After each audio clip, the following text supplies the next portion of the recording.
voltar à nossa série. Começamos domingo passado, falamos sobre a palavra de Deus, a edificação na palavra de Deus, e é um dos assuntos que tem me incomodado bastante, tem me chamado bastante atenção já há muito tempo. Então, não se canse, porque a palavra de Deus é o nosso guia, é o nosso princípio. Nós temos que estar alicerçados na palavra de Deus. Falamos aqui sobre esse alicerce, falamos aqui da edificação na palavra de Deus. Começamos falando sobre a edificação pela palavra de Deus na nossa devoção pessoal, na nossa devocional, no nosso momento pessoal com Deus. Irmãos, é triste, mas a verdade é que pouquíssimas pessoas dentro das igrejas, pouquíssimos crentes, devotam um tempo diário para Deus. Eu sempre falo, a gente vive de correria em correria. Ocupações nós temos muitas. Se eu deixar o ministério me engole e eu não faço mais devocional, eu não leio mais a Bíblia, porque só o ministério... E quantos são os pastores que têm lido a Bíblia só para pregar? Já não leem mais para si. Sábado à noite vem aquela loucura, você precisa ler a Bíblia porque amanhã cedo você vai pregar, ou domingo à tarde você tem que estudar alguma coisa para pregar à noite, mas passa de segunda a sábado sem ler a Bíblia.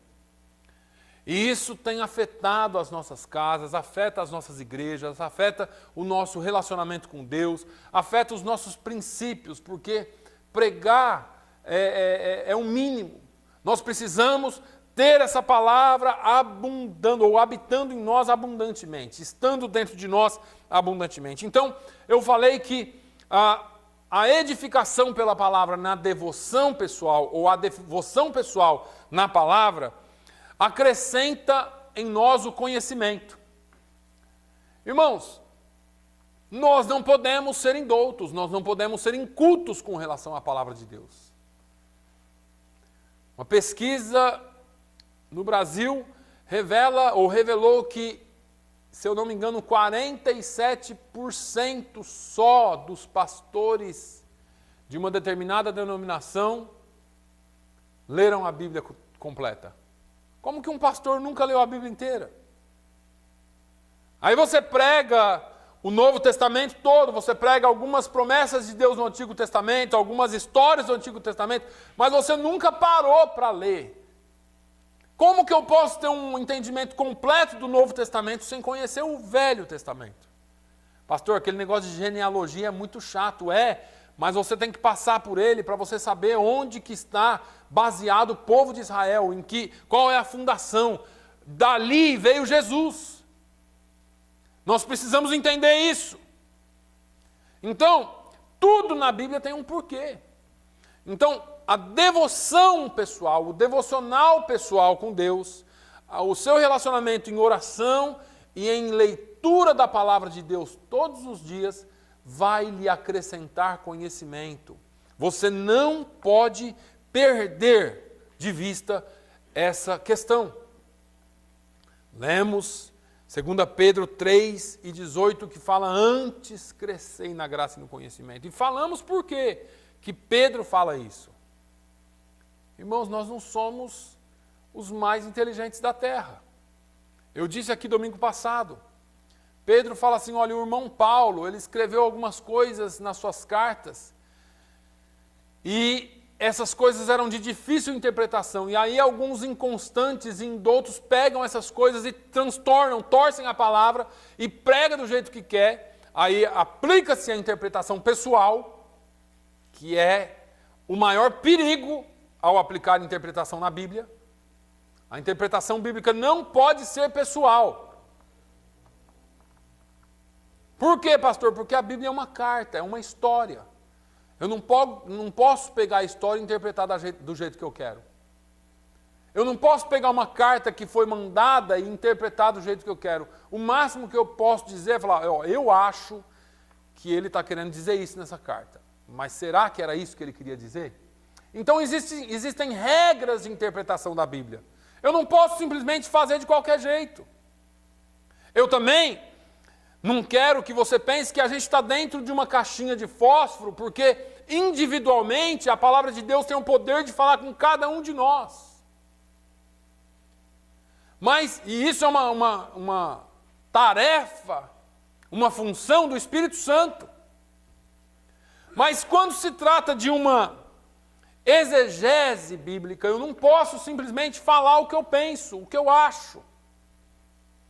Porque eu posso escrever uma carta para o irmão Manuel e o irmão Manuel entender tudo errado. Ou então ele fala assim, o que é que o pastor quer dizer com essas palavras aqui? Tentar entender. Ou talvez eu escreva uma carta para o Manuel de assuntos que só eu e ele saibamos, e amanhã você pega essa carta, num outro contexto, numa outra situação, numa outra posição, e você interpreta da forma como você acha que é. Mas, na verdade, o que eu quis dizer foi totalmente outra coisa. Agora, a palavra de Deus tem poder para falar individualmente. É a única palavra que tem poder para falar individualmente com cada um aqui, mesmo quando pregado para uma multidão. Agora, não podemos perder o foco do conhecimento. Precisamos conhecer a palavra. E por isso mesmo, quando nós conhecemos, nós vamos ter certeza daquilo que é. Sabe, irmãos, o maior problema que a geração atual cristã tem vivido é sim a falta de conhecimento. E por causa da falta de conhecimento, nós nos posicionamos e nós nos alicerçamos em coisas que não são baseadas na palavra, ou que não na palavra de Deus. Muitos estão baseados em bênçãos, em coisas que Deus disse ou em alguém que Deus usou. Eu já falei para os irmãos aqui, eu tive um pastor que falou assim para mim, pastor, eu tomei um prejuízo de quase $20 mil com uma pessoa. Ele me pediu 5 mil emprestado, eu emprestei, ele não pagou, mas depois ele veio de novo, pediu mais tanto, eu emprestei, e assim foi bom, o montante todo era muito grande. E eu falei, mas como o senhor caiu numa história dessa, a mesma pessoa te enganando assim, over and over? E ele falou para mim assim, é porque Deus usava ele demais para falar comigo. E aí, nós temos as pessoas usadas, porque Deus usa até mula, né? Usa queixada de jumento, quem dirá um jumento inteiro, né? Mas a Bíblia diz assim, Paulo fala para Timóteo, procura apresentar-se a Deus aprovado, como obreiro que não tem do que se envergonhar, que maneja bem a palavra da verdade. Se esse pastor manejasse bem a palavra da verdade, ele não cairia nessa falácia. O sujeito pode pesquisar você, saber aquilo que você está precisando, mesmo sem que você saiba, e ser usado, principalmente quando o cara tem segundas intenções. O fato é que você fala assim, e agora, pastor, não posso ouvir mais ninguém que Deus use para falar comigo? Não, você tem que ter a sua base na Bíblia, porque a nossa estrutura é a Bíblia. E não se deixar levar. Paulo fala assim, olha, eles vão vir e vão enganar, vão vir com filosofias vãs, enganando o povo dentro da igreja. E é o que está acontecendo. Hoje de manhã o pastor falou aqui, nós não ganhamos mais almas. Infelizmente, nós estamos vivendo um tempo que abre uma igreja nova, todo mundo sai de outras igrejas e vão para lá.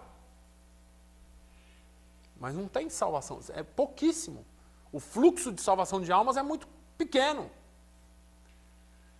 E essas mesmas pessoas que estavam dando problemas em outras igrejas, e eu não estou dizendo que você que veio de outra igreja dá problema, porque aqui nos Estados Unidos nós temos essa característica, nós temos pessoas da Assembleia de Deus, da Batista, da Presbiteriana, de outras igrejas, denominações e independentes, que se unem, e isso é muito bom. Mas eu estou dizendo que existe uma prática que muitas vezes abre-se uma igreja nova, em vez daquela igreja nova chegar para ganhar almas para Jesus, ela chega e tira crentes de outras igrejas. E aí, nós temos o mesmo problema no endereço diferente. Isso é um problema. Então, nós precisamos estar alicerçados na palavra de Deus. Ah, pastor, eu fui para aquela igreja porque lá tem mais tal coisa. Não, lá eles cantam muito mais. Lá o louvor é de... Nossa, o louvor lá, só falta o céu descer. Somos uma igreja que louva muito, ora pouco e muito menos palavra nos dias de hoje. Então, a palavra de Deus é o nosso centro. Se você conhecer a palavra de Deus, você não vai se chacoalhar quando acontecer alguma coisa. Eu sempre uso o exemplo de Sadraque, Mesaque e Abednego. Será que eles conheciam Deus? Irmãos, quando você conhece o Deus que você serve, quando o problema vier, não vai ser por sentimento, vai ser pela palavra. Você acha que eles sentiam a presença de Deus antes de Deus entrar na fornalha com eles? Você acha que estava tudo bem, que eles sabiam, nós vamos entrar lá e lá Deus, o anjo vai estar esperando a gente lá. Está tudo bem, aleluia. Falar em língua? Não. Pense numa angústia. O rei fala na joelha, porque senão vocês vão morrer. Não vamos. Nós vamos dar mais uma chance. Ajoelha aí. Não vamos. Mas vocês não têm medo? Olha, se Deus nos livrar, Ele é Deus. Se Ele não livrar, Ele continua sendo Deus. Nós conhecemos o nosso Deus. Nós sabemos quem Ele é. Eu não preciso de sentimento para saber quem é o meu Deus. Porque deixa eu te dizer, as piores fases da sua vida vão ser os maiores momentos de afirmação de Deus presente na sua vida. Então não se confunda, você precisa conhecer essa palavra. Você precisa ser doutor nessa palavra. Paulo escreve a Timóteo e diz assim, Timóteo, persiste em ler, persiste em estudar, persiste em exortar a igreja. Eu diria a mesma coisa para você hoje. Persiste em ler, persiste em estudar esta palavra, porque essa palavra aqui vai te dar base para tudo na sua vida. Devocional com Deus, devocional pessoal com Deus, te acrescenta conhecimento. Devocional pessoal com Deus faz trazer a ti, aquilo que eu falei, acho que eu parei por aqui mais ou menos, a coisa principal. Provérbios 4, 7, 8, capítulo 4, versículos 7 e 8 diz, a sabedoria é a coisa principal. Adquire, pois, a sabedoria. Emprega tudo que possuis na aquisição do entendimento. Irmãos, quantas vezes nós sentamos com pais aqui, na escola, e quantos pais dizem assim, olha pastor Ron, olha diretora, não dá para a gente pagar, porque nós acabamos de comprar uma casa, nós acabamos de comprar um carro novo, e as pessoas, elas, às vezes não é o primeiro, não é a primeira casa, já tem 2, 3, 4, eu estou falando de pessoas que já estão alicerçadas financeiramente, e eles falam que não dá para pagar a escola para os filhos ou para os netos, porque eles estão pagando mais uma casa. Então, na verdade, estão ajuntando muito, muito. A gente conhece pessoas que têm muito, mas está sempre dizendo que não dá. É pecado fazer isso, gente? Num certo sentido é, porque está investindo em coisas. Muitas pessoas falam assim, não, nós precisamos deixar uma casa para o nosso filho. Nós precisamos deixar bens para os nossos filhos. Deixa eu te dizer, deixa o conhecimento. Ouve essa palavra aqui, emprega tudo o que possuis. Empregue tudo o que possuis na aquisição de entendimento. E aí ele fala assim da sabedoria, exalta-a, e ela te exaltará. E abraçando-a tu, ela te honrará. Irmãos, faça tudo o que você puder para aprender sobre a palavra de Deus. Mas aprender a palavra de Deus consistentemente. Não é você ouvindo uma mensagem aqui, uma ali. Não é você lendo um versículo aqui, um outro ali. Não. É você colocar uma meta, um alvo na sua vida de aprender a palavra de Deus. Faça um curso básico de teologia. Se você já tem o básico, faça um médio. Se você já tem o médio, faça um bacharel. Se você já tem, faça um mestrado. Se você tiver mestrado, faz outro. Se você tiver 2, 3, faça doutorado. Faça mais um, faça mais outro. Pastor, o que é? Para expor os meus diplomas? Não. É para eu cada vez mais conhecer a palavra de Deus. E entenda uma coisa. Existe uma diferença entre conhecimento e sabedoria. Conhecimento é tudo isso. São os diplomas. Eu fiz bacharel, mestrado, doutorado, pós-doutorado, pós-pós-doutorado, e vou fazendo tudo isso aí. Vou adquirindo um conhecimento terrível. Sei tudo de Bíblia. Sabedoria é saber aplicar o conhecimento. O conhecimento é a caixa de ferramenta que está à sua disposição. Mas eu já disse aqui, se você tentar pregar um prego com serrote, não vai funcionar.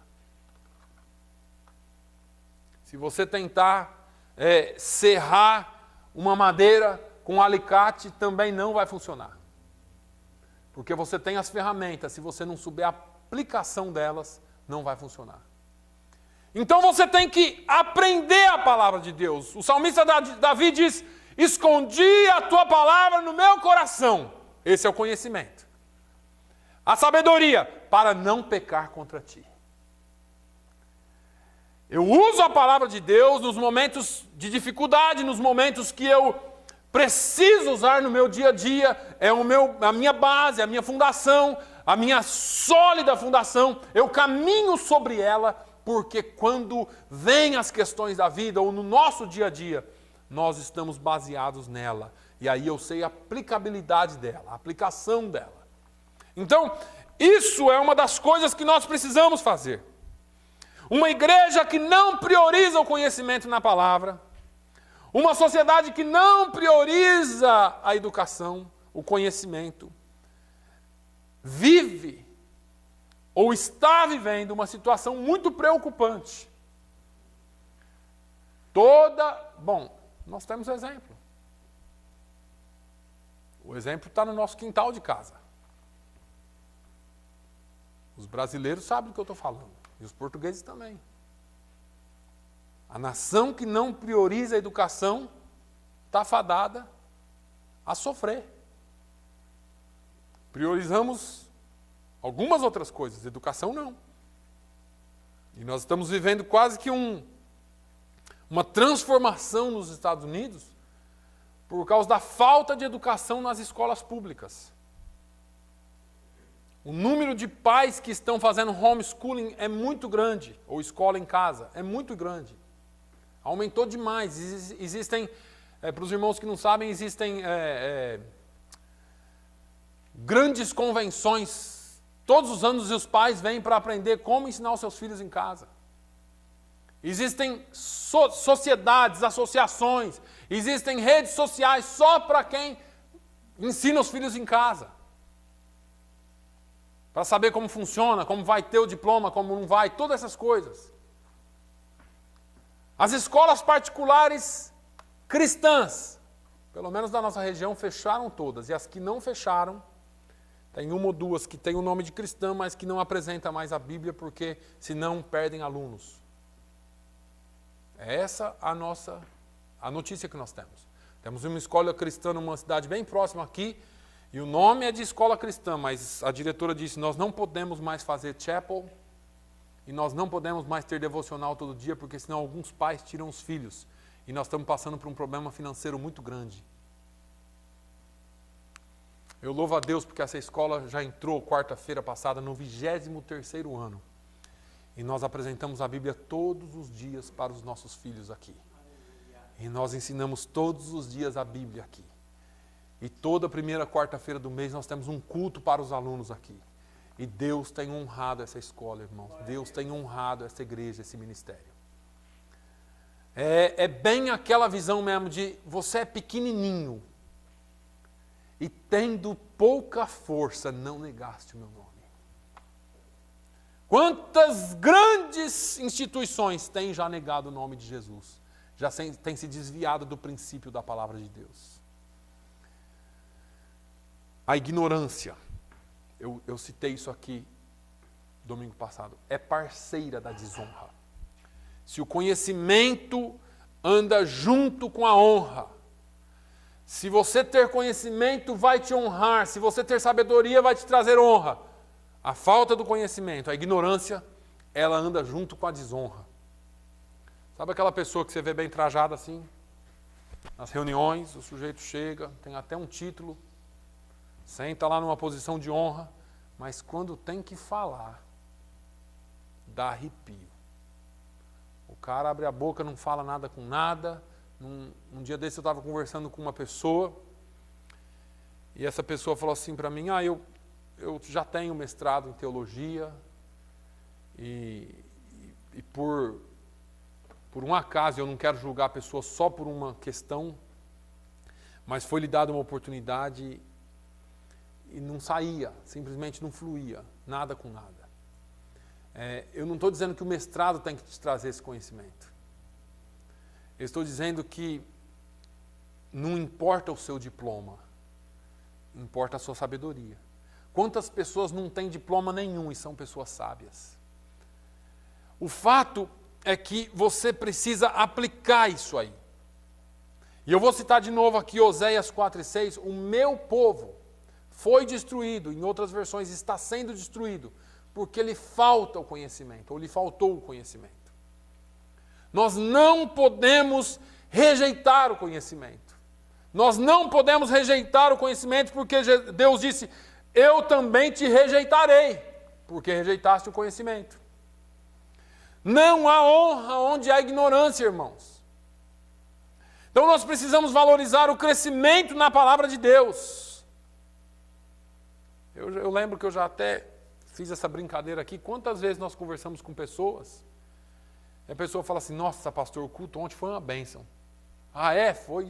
Deus falou, derramou fogo do céu, flutuamos dentro da igreja. Um negócio louco. E o que o pastor pregou? Não lembro, mas que foi bênção foi. Olha, foi um negócio fora do comum.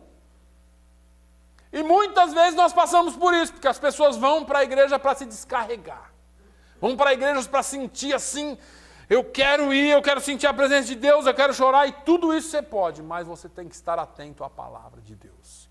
O que transforma não são os seus sentimentos, mas é a palavra de Deus. É a palavra de Deus que transforma.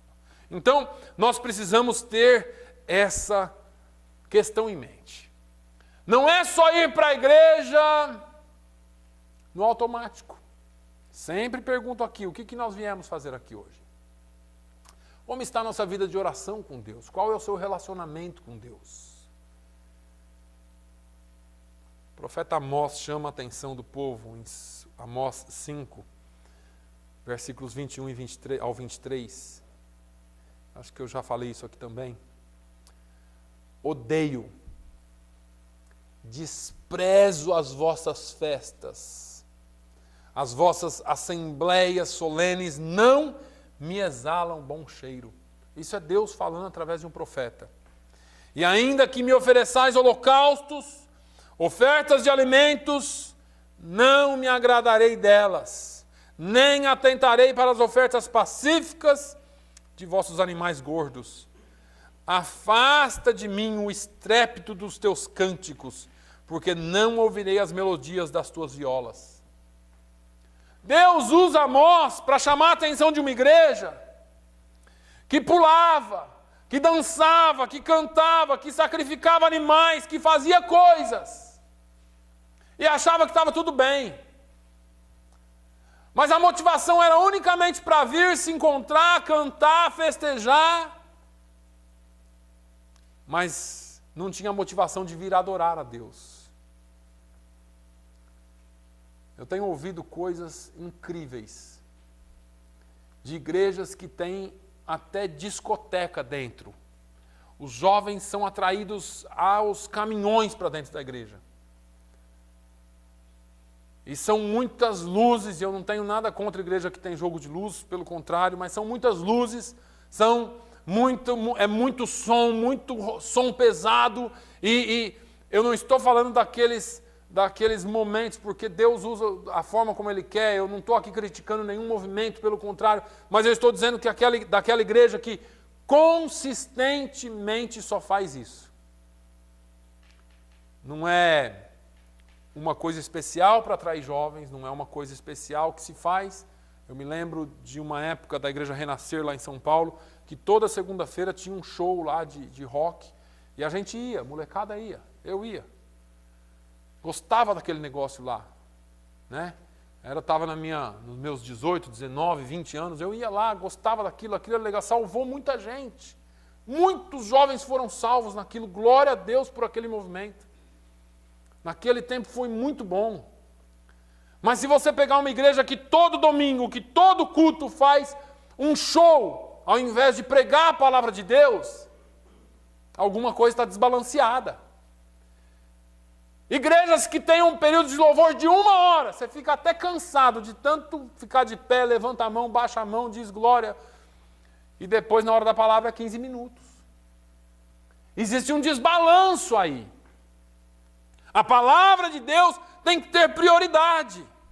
Tem muita música, tem muito barulho, tem muita oferta, muita coisa acontecendo, mas não tem mais a palavra de Deus.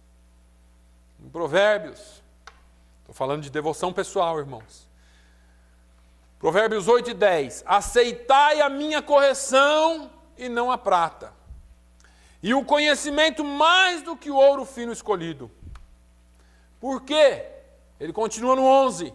Porque melhor é a sabedoria do que os rubis, e tudo o que mais se deseja não se pode comparar com ela. Nada nesse mundo pode se comparar à sabedoria. Você pode ser milionário, se você não souber usar o seu dinheiro, ele vai embora, porque dinheiro não leva desaforo para casa. Pode trabalhar de sol a sol, se você não tiver sabedoria para administrar, também vai embora. Nós precisamos ter cuidado com isso. Algumas pessoas não conseguem equilibrar na vida porque não ouvem atentamente a palavra de Deus. Deixa a Bíblia aberta na sua vida, não só na sua casa. Abra a Bíblia na sua vida. Não só no Salmo 91, como eu disse aqui domingo passado, Salmo 23, como um patuá, né? Mas abra a Bíblia para a sua vida. Comece a estudar a palavra de Deus. Comece a orar a palavra de Deus. Tem gente que fala para mim, pastor, eu não sei como que a gente vai conseguir orar meia hora. Eu oro 2 minutos e não tenho mais nada para falar com Deus. É porque você já não lê mais a Bíblia como você lia antes. Porque se você ler a palavra de Deus, você vai começar a orar a palavra de Deus. E não tem nada melhor do que você orar a palavra de Deus, irmão. Sabe por quê? Porque o Senhor diz lá em Isaías, fala assim, olha, apresenta as suas questões. Quando Elias reparou o altar, ele pegou 12 pedras. Aquele povo tudo desviado seguindo a Baal. Elias pegou 12 pedras. Era como se Elias estivesse falando para Deus assim, olha, cada pedra dessa daqui é uma tribo. E essas tribos são o seu povo. Lembra, não que ele tenha esquecido, mas traz diante de Deus as promessas dele. Coloque diante de Deus as promessas bíblicas para a sua vida. Começa a falar, ó Senhor, eu sei que o Senhor começou em mim uma boa obra e vai ser poderoso para terminar, para concluir. Quantas vezes nós estamos desanimados, irmãos, mas Deus ainda está trabalhando na sua vida. Deus ainda está fazendo o projeto dele na sua Bíblia. Você precisa desenvolver o hábito de ler a palavra de Deus. Você precisa desenvolver o hábito de estudar a palavra de Deus. Deixa ela aberta lá do lado da sua cama para na hora que você acordar, a primeira coisa que você veja é a Bíblia. Aleluia. Eu disse aqui já que as primeiras coisas que você ouve e vê de manhã influenciam o seu dia todo, não é? E você precisa ver, porque muitas vezes nós estamos vendo e ouvindo coisas que estão nos influenciando mal pelo dia todo. Mas vamos seguir um pouquinho adiante. A devocional pessoal com Deus não só lhe traz conhecimento, mas ela te traz conhecimento para a vida que vai influenciar na instrução dos seus filhos. O projeto de Deus, irmão, nunca é para uma geração só. Tudo que nós temos na Bíblia é geracional. É para gerações. Precisamos prestar atenção nisso, porque nós, muitas vezes, achamos que o trabalhar de Deus é só conosco, e esquecemos que nós temos uma família envolvida. Esquecemos que nós temos filhos envolvidos. Não podemos deixar de orar pelos nossos filhos, de ensinar os nossos filhos biblicamente. Os nossos filhos, eles aprendem pelo exemplo. Essa afirmação é muito verdadeira. Então, os nossos filhos precisam entender e saber que nós somos servos de Deus. Nós precisamos deixar os nossos filhos saber pelas nossas palavras, pela nossa vida, pelas nossas ações, pela nossa honestidade, que nós somos servos de Deus. Como é que nós nos relacionamos com os nossos filhos? O que eles veem em nós? Aquele pai, aquela mãe desleixada que não quer saber de nada? Ou será que existe alguma visão, algum pensamento dos nossos filhos ao nosso respeito? O que é que o seu filho pensa de você? Como é que ele te vê? A devocional pessoal, o conhecimento da palavra de Deus, instrui os nossos filhos. A Bíblia nos mostra que nós precisamos educar os nossos filhos dentro da palavra de Deus. Se você abrir a palavra de Deus em Deuteronômio, no capítulo 6, dos versículos 5 ao 9, eu peguei aqui, o texto é maior, mas a gente pode vir até aqui.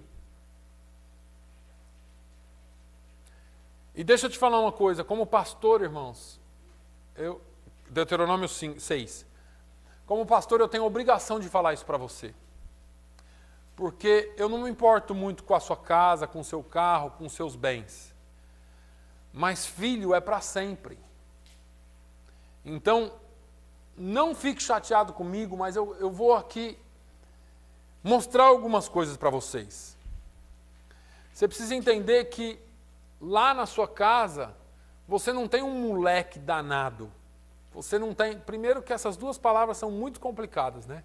O estudo etimológico da palavra esse negócio de moleque vem da palavra moloque e tem aí todo um significado atrás. Crianças eram oferecidas ao deus Moloque. E aí, eu não gosto de demonializar tudo, mas quando você vai para a etimologia da palavra é isso aí. Danado é condenado ao inferno. Então, para de soltar palavras de maldição na vida do seu filho. Para. Comece a soltar palavras de bênçãos na vida do nosso filho, dos seus filhos. Então, vamos lá. Amarás, pois, Deuteronômio 6, 5 ao 9. Amarás, pois, o Senhor teu Deus de todo o teu coração, e de toda a tua alma, e de todas as tuas forças. E estas palavras que hoje te ordeno estarão no teu coração, e as ensinarás a teus filhos, e delas falarás assentado em tua casa, andando pelo caminho, deitando-te, levantando-te, também as atarás por sinal na tua mão e te serão por frontais entre os teus olhos e as escreverás nos umbrais da tua casa e nas tuas portas. Aí vai entrar toda uma questão de tradição que eles depois seguiram, que eu acho que não era esse o fim. Mas o certo é que Deus fala com o povo de Israel e diz assim: ô pais, presta atenção, vocês vão ter que falar sobre essas palavras aqui aos teus filhos. Hora que levanta, à mesa do café da manhã, andando pelo caminho, ao deitar, qualquer lugar que você tiver, essas palavras têm que entrar na cabeça dos seus filhos. Pastor, se eu falar para o meu filho da Bíblia o dia inteiro, ele vai, e vai mesmo. Porque isso aqui não é para você falar o tempo todo. Isso aqui é para você viver o tempo todo. O que é que seu filho vê em você? O que é que os nossos filhos pensam de nós? Se perguntasse para o seu filho agora, qual é o pensamento que você tem da sua mãe, do seu pai? O que ele vai falar? Ih, meu pai é um largado. Meu pai? Ixi, meu pai. Minha mãe? Nossa, minha mãe está nem aí com a vida. Qual é a visão que os nossos filhos têm de nós? Qual é a percepção que eles têm de nós? Isso é muito sério. O seu exemplo vai ditar muito, ou em muito, aquilo que o seu filho vai ser no futuro. O que Deus está ordenando ao povo de Israel é: eduque os seus filhos baseados na minha palavra. Os princípios de educação, os princípios de respeito, os princípios de honestidade, os princípios de dizer a verdade sempre, tudo isso não pode ser negociado, irmãos. O princípio de amar a Deus sobre todas as coisas não pode ser negociado. Vai chegar uma idade que eles podem até querer bater as asas, mas o seu princípio ficou lá. O princípio que você aplicou ficou lá. E um dia ele vai voltar, um dia ele vai fazer diferença. Pais e mães que me ouvem, é dentro da sua casa que você exerce sacerdócio. Não é no púlpito. Ah, pastor, eu quero pregar. Meu maior desejo é pregar. O sujeito passa 24 horas por dia dentro da igreja tentando fazer alguma coisa, mas a casa está abandonada. Deixa eu falar outra coisa aqui. O que é que seus filhos veem em você dentro da sua casa com relação a fazer coisas, a trabalho? Será que o seu filho vê você como uma pessoa que só quer ficar na boa? Ou será que você tira um tempinho para ajudar a sua esposa ou ajudar o seu esposo? Ou será que você... O que é que você passa para o seu filho? Eu estou falando isso aí, irmãos, porque eu já vi exemplos assim. Eu conheço famílias que o pai é o pai. Ele chega em casa e ele fala assim: fulana, passa um café para mim. Para a filha. A filha vai lá e passa o café. Fulano, tira aqui meu sapato. Estende assim o pé. Verdade, o filho vem, desamarra e tira o sapato. Aí eles só faltam carregar ele por ele na casa, às vezes nem comida no prato põe. Foi a cultura que se passou dentro daquela casa, certo? Aí você pega o filho dessa pessoa, ele acha que todo mundo tem que tratar ele assim. Ele vem para a sua casa e ele quer que você leve comida no quarto para ele. Ele quer que você trate ele assim. E aí você fala, o cara não tem culpa, porque ele foi criado assim, vendo o pai fazer assim. Ele é homem, ele pensa que ele vai fazer da mesma forma. Entende, irmãos, que o seu exemplo é muito poderoso. É muito poderoso.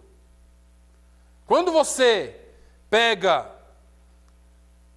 o produto de limpeza e vai limpar o banheiro da sua casa para sua esposa, e eu tenho certeza que aqui os homens fazem isso, você está dando uma lição para o seu filho.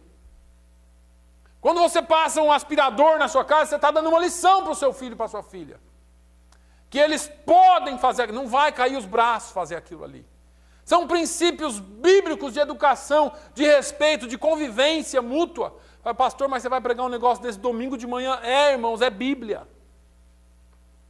Nós estamos vendo uma geração que só quer receber. Deita e fala, me dá, me dá, me dá. Uma geração que não tem mais desprendimento para servir pais. Não, o pai tem que servir. E fala assim, não tive culpa de vir ao mundo. Uma geração obesa, ociosa, que não quer fazer. Mas se você der o exemplo, eles vão fazer. Se você der o exemplo, eles vão doar também. Se você der o exemplo, eles vão também se mostrar solícitos com as pessoas quando elas precisarem. Como é que você trata o seu vizinho?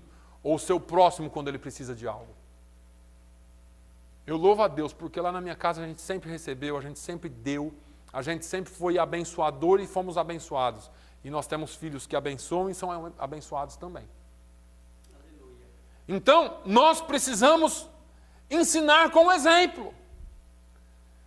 A devoção, pessoal, o conhecimento da palavra de Deus te traz conhecimento e esse conhecimento instrui os seus filhos.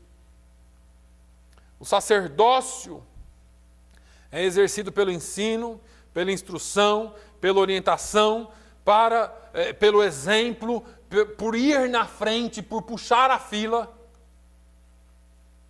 Ai, pai, eu ouvi um barulho lá na escada. Vai lá, você na frente, eu não vou não. Você é pai ou saco de batata, irmão? Vai você na frente. Olha lá o que é que tem. Vê lá o que está amedrontando a casa, qual que é o problema.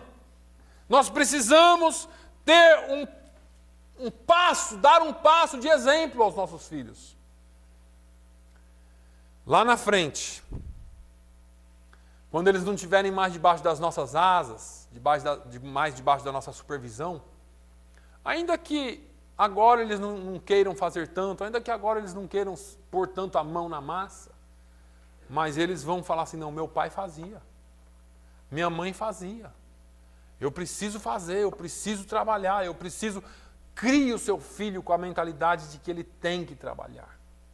Você pode ser milionário, não dê tudo para o seu filho, não dê tudo de mão beijada. Crie no seu filho, na sua filha, a cultura de que eles têm que estar fazendo alguma coisa. Crie neles o desejo de trabalhar, de conseguir, de conquistar, porque nós estamos vivendo uma geração que não quer mais trabalhar. Lá em casa, a gente vive tudo de food stamps, food share, disso. Tem famílias, irmãos, que nem o pai, nem a mãe, nem os filhos trabalham, vive do governo. Falei aqui para os irmãos, eu encontrei um sujeito um dia e ele teve coragem de falar para... Coragem! E aí, irmão, o que você está fazendo? Não estou fazendo nada não, pastor, estou dando um tempo, descansando um pouco. Eu tenho 3 filhas, as 3 são americanas, o governo dá uma mesada para cada uma lá, paga meu aluguel, paga meu gás, paga... Eu vou ficar me matando para quê? Eu vou dar um tempo, vou descansar uns meses, depois eu vejo se eu acho alguma coisa. Eu não tive reação para falar nada. Eu falei, bom dia.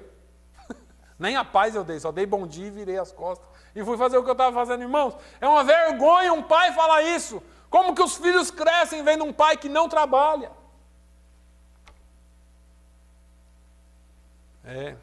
Mensagem de domingo é meio assim mesmo. O ensino tem que ser lançado na vida dos nossos filhos. Lá na frente, eles vão entender isso. Nós precisamos ensinar os nossos filhos pelo exemplo. Pastor, e o culto doméstico? Esse é o culto doméstico. É o seu exemplo. Viva pela palavra. Viva pela palavra. Culto doméstico não é você chegar todo dia em casa e estar a mulher esperando, com os filhos sentados, alinhadinho na sala, esperando você com a Bíblia, cantando o hino da harpa. Todo dia não, ninguém aguenta um negócio desse, irmão. Seus filhos vão, o dia que eles puderem, eles não vão querer nem ver igreja. Porque você forçou tanto a barra em cima deles. Mas criem eles na exortação do Senhor. Quando eles errarem, mostre o erro, não passe a mão na cabeça. Mostre o erro pela Bíblia, converse com seus filhos. Seja alguém que vai instruir os seus filhos. Esse culto doméstico é no caminho, é na escola, é onde você for. E a mesma questão que eu fiz domingo passado, como será a igreja na próxima geração? Eu fico perguntando quem que vai ser o pastor dessa igreja aqui na próxima geração. Quando eu tiver meus 80, porque eu só pretendo parar quando eu tiver de 80 a 90. Meus irmãos vão me... Pretensão, né? Quando eu tiver bem velhinho, e já falar assim, não, agora nós treinamos aqui uns moços, uns Josué bom mesmo, uns cabra bons, uns Samuéis, uns Josués, um povo que foi discipulado. Nós treinamos eles, eles ouvem a voz de Deus, agora eu vou estar aí sentado, ouvindo a mensagem do domingo de manhã. Vou estar aí sentado na quarta-feira, ouvindo o que é que a igreja vai estar aprendendo. E o que é que a igreja vai estar aprendendo. O que é que eu vou estar aprendendo com esses jovens, com os jovens pastores. Porque hoje eu tenho 44, mas daqui 30, pastor, eu vou ter 74. Não vou estar mais querendo aqui fazer tudo que eu faço, não. Talvez eu esteja num outro patamar, realocado, num outro departamento. Né? Então nós precisamos pensar nisso. Quem serão os pastores? O que eles vão estar cantando aqui em cima? Que tipo de modelo nós deixamos? Um modelo de adoração ou um modelo de pulos e danças e gritos? Qual é o modelo que essa igreja está deixando? Quem é que estará ensinando daqui 20 anos, 30 anos, né? Então, você precisa entender que a palavra de Deus, a devocional na palavra de Deus, não só te traz conhecimento, mas instrui a sua família e os seus filhos. E por fim, os irmãos me dêem mais 5 minutinhos, ela nos tornará bem-sucedidos. O fato é que, para sermos bem-sucedidos, nós precisamos estar baseados na palavra. Eu só vou usar um exemplo aqui rápido e termino. Moisés morreu. Deus chama Josué. Josué, Moisés, meu servo, é morto. Irmãos, substituir o pastor Naline, qualquer um substitui. Substituir o Moisés era um trem difícil. Substituir o homem que Deus usou para enfrentar Faraó, para confrontar Faraó, para mandar praga sobre a terra, pelo poder da palavra, para fazer o mar abrir, pelo poder da palavra, para fazer milagres no deserto, para fazer tudo que Moisés fez, para instituir a lei, irmãos. Se os irmãos não sabem, Moisés instituiu uma lei que recebeu de Deus, que é a base das maiores nações da terra, inclusive esta. A Constituição dos Estados Unidos, da Inglaterra e de outros países é baseada na lei mosaica. E Deus chama um homem de guerra e fala assim, você vai substituir ele. Só que quando você vai lá em Josué 1, você vai ver nos versículos 7 e 8 a palavra de Deus para Josué. Ele diz assim, Josué, tão somente esforça-te e tem muito bom ânimo. Para o quê? Para teres o cuidado de fazer conforme toda a lei que meu servo Moisés te ordenou. Não te desvies dela, nem para a direita, nem para a esquerda, para que prudentemente te conduzas por onde quer que andares. Se você pegar essa palavra só, Deus está dizendo para Josué, Josué, se você se manter focado na palavra que eu dei para Moisés, se você se mantiver focado na Bíblia, na palavra de Deus, você vai se conduzir prudentemente. Quem aqui não quer se conduzir prudentemente? De vez em quando a gente faz umas bobagens e fala, onde eu estava com a cabeça, miserável, não pensou para fazer, para falar. Mas é isso, precisamos nos conduzir pela palavra. Não se aparte da tua boca o livro desta lei. Irmãos, não é só no coração, é na boca também. O que é que nós falamos? Antes medita nela de dia e de noite, para que tenhas cuidado de fazer conforme a tudo quanto nela está escrito. E se você fizer assim, ele diz assim, então farás prosperar o teu caminho e serás bem-sucedido. Tem tanta gente em busca do sucesso, Mas se você andar segundo a palavra de Deus, o Senhor te fará bem-sucedido. Tira o conceito de bem-sucedido como sendo rico. Porque tem muita gente que é bem-sucedido na área do sonho, na área que quis, na área que pensou. Onde Deus te colocou. Qual é o seu sucesso como professor, como marido, como esposa, como alguém que constrói, trabalha na construção, como alguém que dirige carro, dirige caminhão, tira neve, limpa. Você é bem-sucedido nisso? Pense nisso. Qual é o seu sucesso como filho, como pai? Porque então farás prosperar o teu caminho e serás bem-sucedido. Se você fizer isso, essa palavra te aproximará de Deus. Ela te trará para perto de Deus. Você será bem-sucedido e assim você estará mais próximo de Deus. Eu encerro falando a palavra de Jeremias 9, 23 ao 24, que diz assim: assim diz o Senhor, não se glorie o sábio na sua sabedoria, nem se glorie o forte na sua força, não se glorie o rico nas suas riquezas, mas o que se gloriar, glorie-se nisto, em me entender e me conhecer, que eu sou o Senhor que faço beneficência, juízo e justiça na terra, porque destas coisas me agrado, diz o Senhor. Então, se glorie em conhecer ao Senhor. Se glorie em estar perto dele. Eu conheço o Senhor pela palavra, eu conheço esse Deus, eu posso me gloriar porque eu tenho intimidade com Deus. Essa tem que ser a sua palavra. Esse tem que ser o seu desejo. Amém? E o Senhor vai abençoar. Os seus caminhos serão bem-sucedidos em nome de Jesus. Amém? Vamos ficar de pé, vamos orar e que Deus nos dê uma semana abençoada na presença dele. Amém?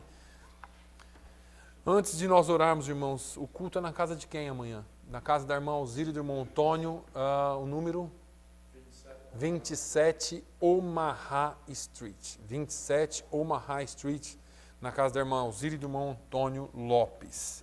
Vamos orar. Pai, nós te louvamos, nós te engrandecemos, nós te exaltamos, Senhor, porque o Senhor nos instrui, porque o Senhor nos ensina, porque o Senhor, ó Deus, nos aproxima de Ti e a Tua palavra nos faz suceder, ó Deus, em nossos caminhos. Muito obrigado, Senhor, porque nós podemos confiar em Ti, podemos colocar o nosso alicerce em Ti, ó Deus. Pai, no nome de Jesus, fica conosco, continue falando conosco através dessa palavra, que nós tenhamos, ó Deus, uma semana abençoada e que o Teu nome seja glorificado em nós. Pai, que amanhã nós estejamos todos juntos, buscando a Tua face. Continue ouvindo a nossa oração. É o que eu te peço no nome de Jesus. Amém. Que o amor de Deus, a graça do nosso Senhor e Salvador Jesus Cristo, a comunhão e a consolação do Espírito Santo seja sobre todo o povo de Deus, hoje e sempre. Todos digam amém. Amém.